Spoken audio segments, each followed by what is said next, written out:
नमस्कार साथियों, मैं आर आशीष आप सभी का बहुत बहुत स्वागत करता हूं आपके अपने YouTube चैनल हिंदी जगत में।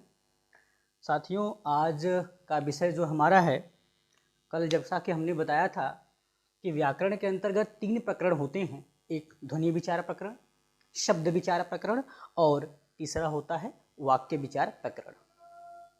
इन तीनों प्रकरणों पर हम विस्तार से बात करेंगे दिन प्रतिदिन। तो साथियों, पहला प्रकरण जो हमारा है व्याकरण के अंतर्गत वो है ध्वनि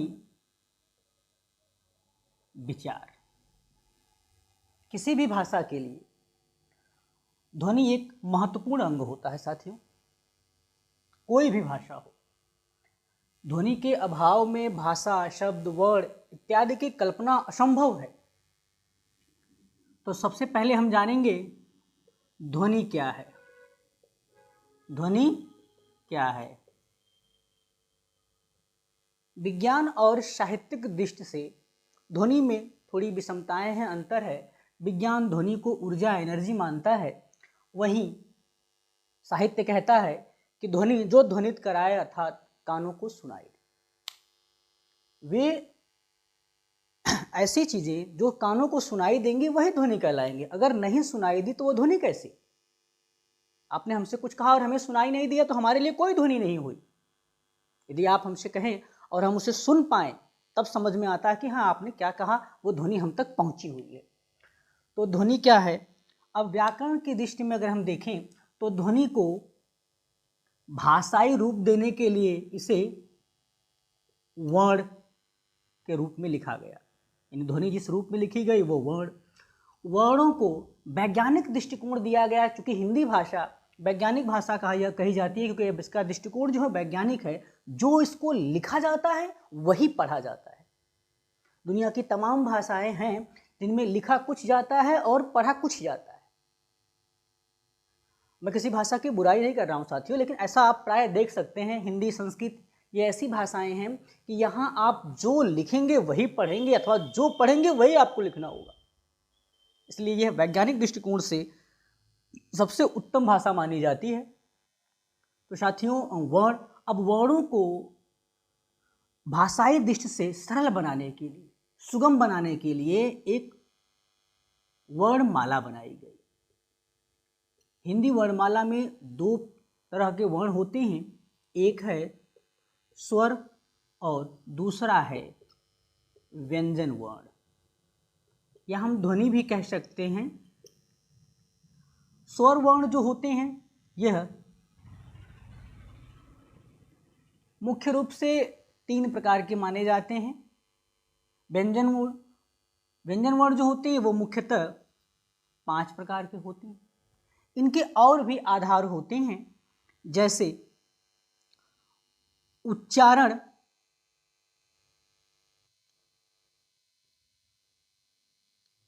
प्रयत्न के आधार पर। ये स्वर की बात कर रहे हैं। मात्रा काल, साथियों, मात्रा काल के आधार पर। अगला है ओष्ठाकृति के आधार पर, और अगला है साथियों जिह्वा स्थान के आधार पर, या जिह्वा प्रयोग कह सकते हैं। ऐसे ही इसमें भी कई आधार हो जाते हैं।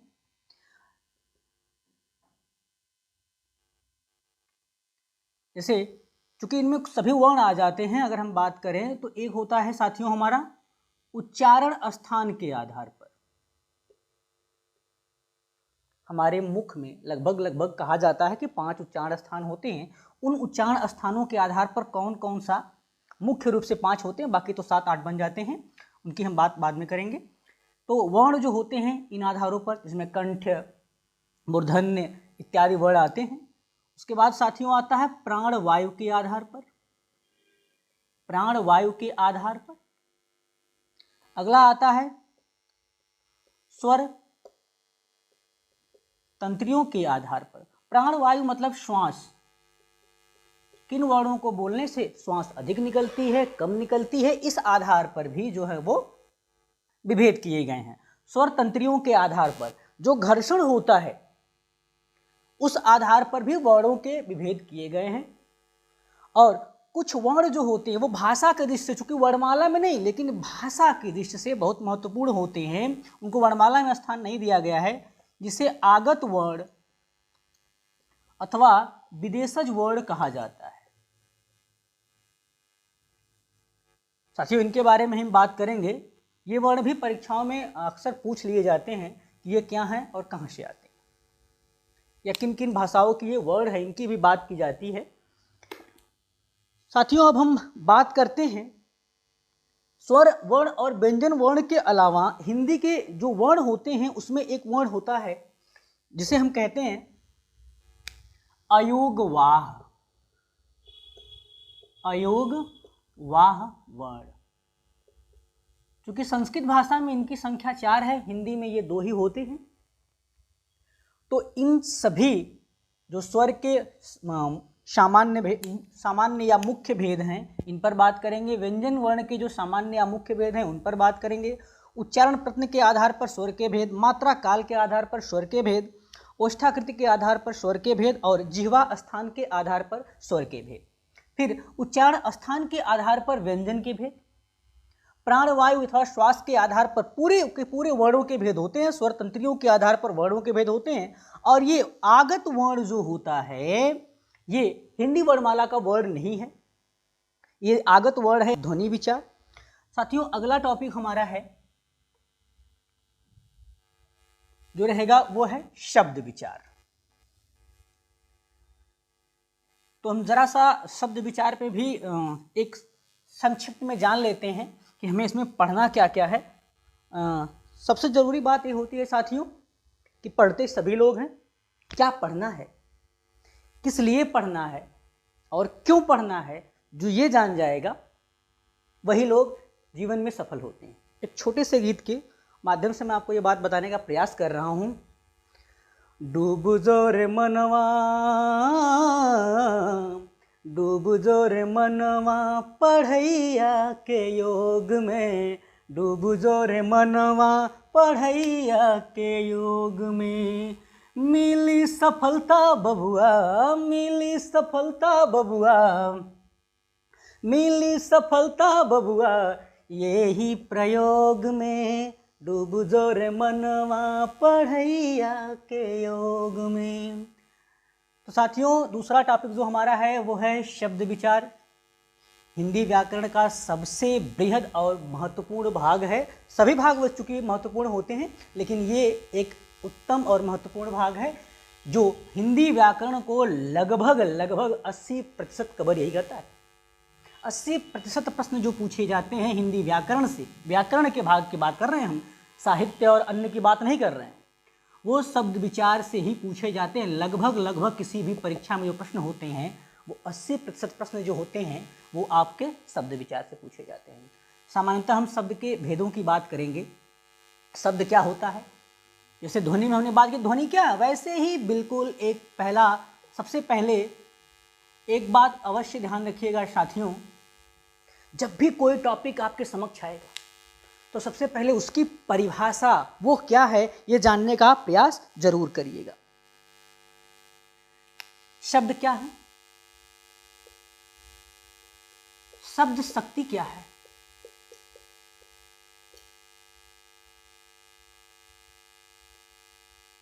अब इनकी हम भेद की बात करते यदि हैं तो भेद जो है वो कई आधारों पर किए जाते हैं, जिसमें पहला आधार है बनावट या रचना के आधार पर। दूसरा आधार साथियों हो जाएगा हमारा स्रोत या उत्पत्ति के आधार पर, स्रोत या उत्पत्ति के आधार पर। तीसरा हो जाएगा साथियों हमारा, तीसरा बनावट या रचना के आधार पर, स्रोत या उत्पत्ति के आधार पर। और अगला हमारा हो जाएगा प्रयोग के आधार पर, प्रयोग के आधार पर। अगला हो जाएगा विकार या रूपांतर के आधार पर। अगला हो जाएगा अर्थ प्रयोग के आधार पर, अर्थ प्रयोग के आधार पर, ये शब्द भेद के इतने शब्द हम यहाँ आसानी से पढ़ सकते हैं। फिर इसी में शब्दों हम पढ़ते हैं शब्द संरचना या निर्माण। शब्द संरचना या निर्माण में ही साथियों हम पढ़ेंगे संधि, समास, प्रत्यय, उपसर्ग। एक टॉपिक कुछ लोगों के लिए नया हो सकता है, कुछ लोगों के लिए पुराना होगा, द्विरूपति।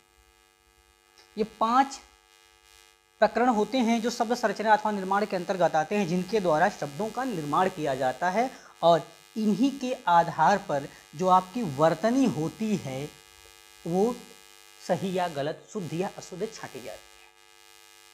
कोई भी संज्ञा या कोई विशेषण शब्द कैसे लिखा जाएगा, किस रूप में लिखा जाएगा, वो यही 5 तय करते हैं साथियों। और इसमें हम सभी इन्हीं शब्द भेद के अंतर्गत ही हमें पढ़ना है। संज्ञा, सर्वनाम, विशेषण, क्रिया, क्रिया विशेषण, समुच्चय बोधक, संबंध बोधक, विस्मय बोधक, निपात, अव्यय इत्यादि हमें इन्हीं के अंतर्गत पढ़ना है। इन्हीं के अंतर्गत हमें पढ़ना है श्रुति समभिन्नार्थक शब्द। शायद आपने सुना होगा श्रुति समभिन्नार्थक शब्द, जो सुनने में समान होते हैं किंतु अर्थ जो है वो अलग अलग देते हैं। तो साथियों इसी कड़ी में हम पढ़ेंगे, इसी के साथ निपात और अव्यय, ये दोनों में समरूपता होती है लेकिन निपात अव्यय नहीं होता। अव्यय के कुछ शब्द निपात हो सकते हैं लेकिन निपात अव्यय नहीं होता, इस पर भी हम बात करेंगे। अब इसी के अंतर्गत हमें पढ़ना है विलोम, पर्यायवाची, तद्भव तत्सम, देशज, विदेशज, संकर शब्द इत्यादि हमें शब्द विचार के अंतर्गत ही पढ़ना है। साथियों अगला हमारा जो टॉपिक होगा, जो व्याकरण के अंतर्गत हमें पढ़ना है, हम उस पर भी थोड़ी सी बारीकी से बात कर ले रहे हैं कि आखिर वो क्या है, किस रूप में है, किस चीज़, वो क्या चीज़ है भाई। 80% जो प्रतिशत प्रश्न हैं वो तो हमारे शब्द विचार से दिए आ रहे हैं, तो बाकी के 20% प्रश्न जो होते हैं वो व्याकरण में किस भाग से आते हैं। तो साथियों वो बात कर लेते हैं, वो है वाक्य विचार, तीसरा प्रकरण। 10% प्रश्न लगभग यहाँ से और 10% प्रश्न जो होते हैं वो ध्वनि विचार प्रकरण से आते हैं। अब हमने अभी बताया कि सबसे पहले जब भी कोई प्रकरण, कोई तथ्य, कोई शीर्षक आपके समक्ष आए तो ये जान लेना आवश्यक होता है कि उसकी परिभाषा क्या है। तो सबसे पहले ये जानिए वाक्य क्या है। वाक्य क्या है? अब देखिए वर्ण के तो भाग नहीं है, यानी ध्वनि के कोई भाग नहीं थे, शब्द के कोई भाग नहीं थे, लेकिन वाक्य के भाग होते हैं साथियों, वाक्य के भाग होते हैं। ये भी हमारे लिए बहुत महत्वपूर्ण होता है, अत्यंत महत्वपूर्ण है। भाग पढ़ने के बाद हम पढ़ेंगे वाक्य के भेद। भेद जो वाक्य के हैं, अगर हम वाक्य के भेद की बात करें तो इसमें भी लगभग 2 आधार हमें लिए जाते हैं। एक आधार है बनावट या रचना के आधार पर, यहाँ 3 भाग होते हैं, 3 भेद होते हैं इसके, हम इस पर भी बात करेंगे आपसे विस्तार से। और एक होता है साथियों हमारा अर्थ के आधार पर, अर्थ के आधार पर ज़्यादा महत्वपूर्ण होता है, क्योंकि आसान होता है, लेकिन इनके जो कुछ वाक्य होते हैं उन्हें समझने में प्रायः कठिनाइयाँ हो जाती है और हम कहीं न कहीं हमसे चूक हो जाती है, हम इन्हें समझ नहीं पाते।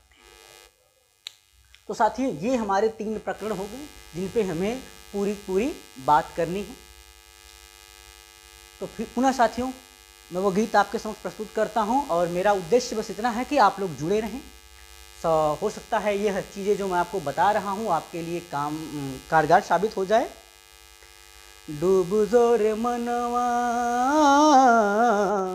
डूब जोर मनवा पढ़ैया के योग में, डूब जोर मनवा पढ़ैया के योग में, मिली सफलता बबुआ, मिली सफलता बबुआ, यही प्रयोग में, डूब जो रे मनवा पढ़ैया के योग में। नमस्कार साथियों,